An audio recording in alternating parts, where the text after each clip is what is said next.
Here's the cost breakdown on the work completed at the yard following my accidental impact with a rock to the keel.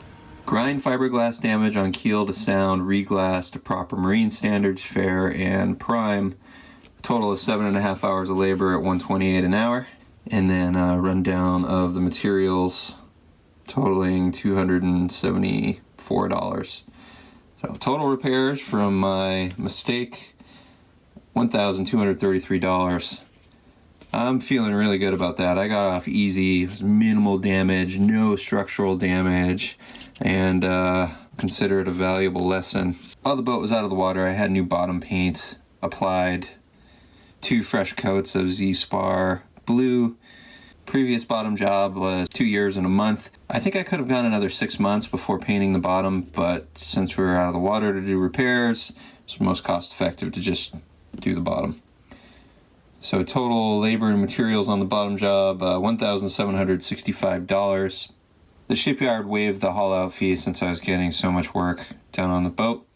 Environmental compliance charge, so that's just the plastic Visqueen and tape to contain the dust while working, $238. The yard offers a flat fee mechanical inspection, so checking all the through hulls, hoses, drivetrain, rudder, flat fee of $143. And then if you opt to have any of the inspected items repaired, the fee's waived in exchange for the labor and materials. The main engine Seacock is super stiff. I've been using a 18-inch breaker bar to move it, so I wanted to have that rebuilt anyway.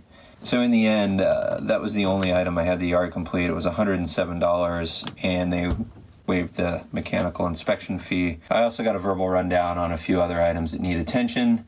I have a few Seacocks that are above the water line that are seized open. I was already aware of that issue. This goes all the way back to when I purchased the boat. We discovered that on survey.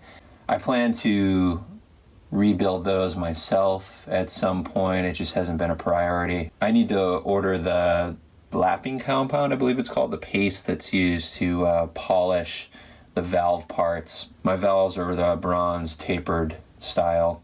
The raw water intake for the generator uses a long rubber hose run. I believe that hose is original from when the genset was installed, which is approximately 12 years ago.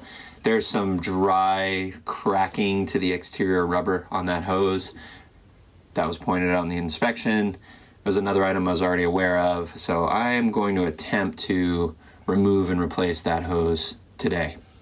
The Cutlass Bearing and dripless shaft seal show a little bit of wear, but they're within operational parameters. No service recommendations at this time. I do have a little bit of corrosion around the shaft seal on the interior of the boat, and the mechanic recommended spraying that area down with vinegar to neutralize the corrosion. The rudder stock is leaking again.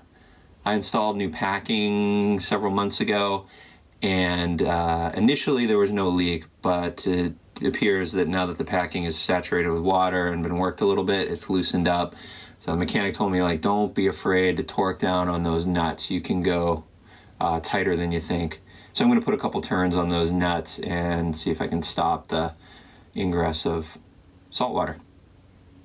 Saltwater washdown through hull and Seacock has a plywood backing plate that's starting to delaminate. The recommendation is to paint on epoxy, which should extend the service life for several years. The total is $3,372.32. So a little plug and a thank you to the Marina Shipyard in Long Beach.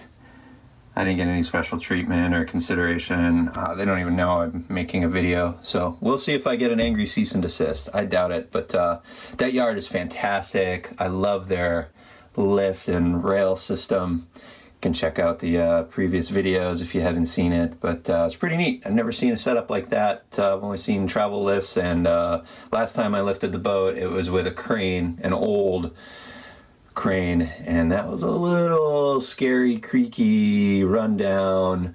That yard actually is not currently in business. I guess they had some kind of lease issue and lost their access to the water.